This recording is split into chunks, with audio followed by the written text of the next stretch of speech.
గోదారి సాగిపోతున్నది, ధ్యాన సాగరంబున సాగిపోతున్నది, దేశ విదేశాలకు సాగిపోతున్నది, ఈ ప్రపంచమంతా నిండిపోతున్నది, తల్లి గోదావరి సాగిపోతున్నది, ధ్యాన సాగరంబున సాగిపోతున్నది.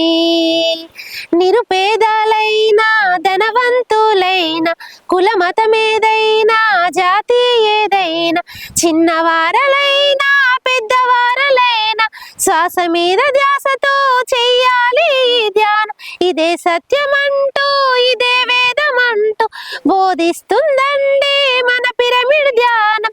తల్లి గోదారి సాగిపోతున్నది, ధ్యాన సాగరంబున సాగిపోతున్నది, దేశ విదేశాలకు సాగిపోతున్నది, ఈ ప్రపంచమంతా